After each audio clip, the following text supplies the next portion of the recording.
Let's go Dolphins! Behind the scenes, a storm is brewing. We're not just talking about a disappointing start. We're talking about a team potentially heading for a top 5 draft pick, with nearly every position on the roster hanging by a thread. A complete reset could be on the horizon, and it could involve shocking moves no one is prepared for. Now, before I reveal the details, and believe me, you'll want to hear every word of this, be sure to like this if you're a true Miami Dolphins fan. If you've been experiencing moments of disappointment, false hope, and endless rebuilding, leave a comment saying, "Go Dolphins!" My heart bleeds water and orange. This isn't just another difficult time. This could be the moment that defines the next decade of Dolphins football. Let's go! As we enter week 6, the Miami Dolphins are staring down a brutal reality. Sitting at 1-4, the only way to salvage the season is to go 9-3 the rest of the way. That's right, 10-7 might get us into the playoffs. But let's be real. Do you see that happening with this team? Because if you do, I've got some beachfront property in South Dakota to sell you. What's more likely? We're headed straight toward a top 5 pick in the 2026 NFL Draft. That's right,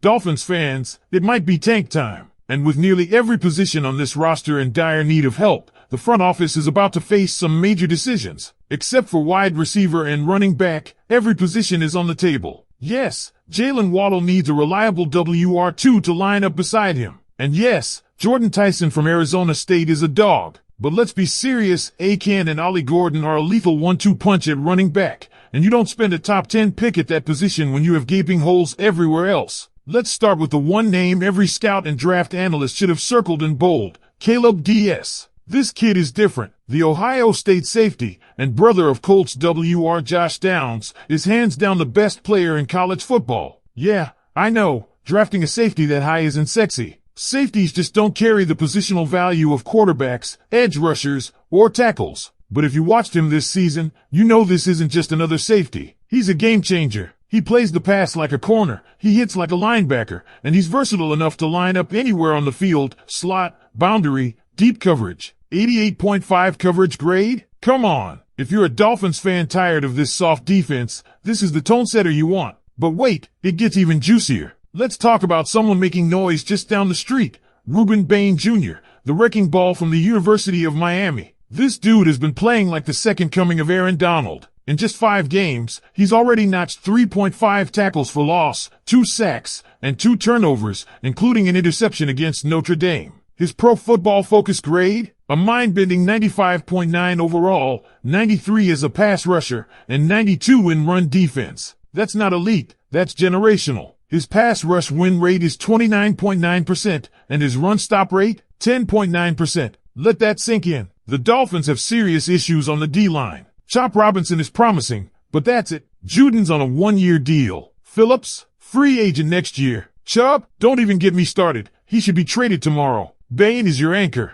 Build the defense around him. Quarterback is another sore spot, and it's only going to get worse. If the Dolphins end up with a top 5 pick, they'll have a chance to grab a QB. But here's the kicker, this class isn't loaded. In fact, it's pretty weak. But there's one name you need to know, Lenora Sellers. South Carolina's quarterback has all the tools. He's 6 feet 4 inches, 225 to 240 pounds, runs a 4.4, and can make every throw. Think Big Ben with Lamar Jackson speed. He's completing 66% of his passes and has shown he can elevate a mediocre team. Still, he needs work, footwork, technique, processing speed, but the raw talent is undeniable. He's my QB1 right now, ahead of guys like Fernando Mendoza, Ty Simpson, and even Arch Manning, who looks flat out unplayable. If you're not sold on Sellers, maybe Fernando Mendoza grabs your attention. The Indiana quarterback, yes, Indiana, is having a breakout season. After transferring from Cal, he's been lights out, 73% completion, 1,200 yards, 18 total touchdowns,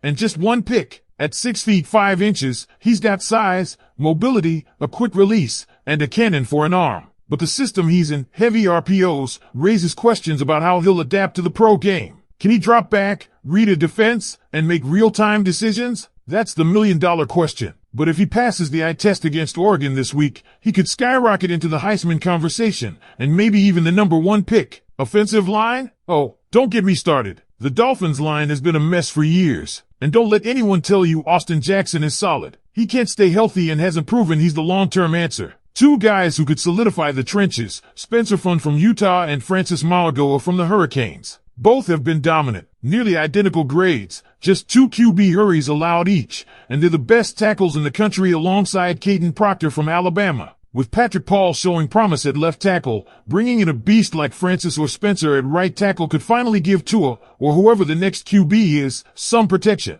Move Austin Jackson inside to guard and let the young tackles anchor the edges. That's how you build a line. And hey, let's not forget the secondary. The Dolphins desperately need a CB1, and there are two guys who fit the bill, Jamal McCoy from Tennessee and Avion Terrell from Clemson. McCoy tore his ACL doing sprints in January but is already back practicing and might play soon. That tells you everything about his toughness and commitment. Meanwhile, Terrell, yes, A.J. Terrell's younger brother, has been a lockdown corner for Clemson, with 58% completion allowed and a QB rating of just 84. He trains with his NFL brother and plays like a seasoned vet. If Miami ends up picking between 7 and 10, don't be surprised if one of these two is the guy. Let's pick up right where we left off, because this conversation is just heating up. So imagine you're Chris Greer for a second. Yeah, I know, not the most popular guy in the fan base right now, and for good reason. The team has glaring weaknesses at nearly every level, and if this front office doesn't finally get it right in the draft, the Dolphins are doomed to keep spinning their wheels. So, what do you do with that potential top 5 pick? Well, if you're thinking quarterback, you better be absolutely certain, because whiffing on a QB sets your franchise back half a decade. Sellers and Mendoza are the only ones showing real promise right now. Sellers has that rare physical makeup. He's built for the NFL. Mendoza is pure production,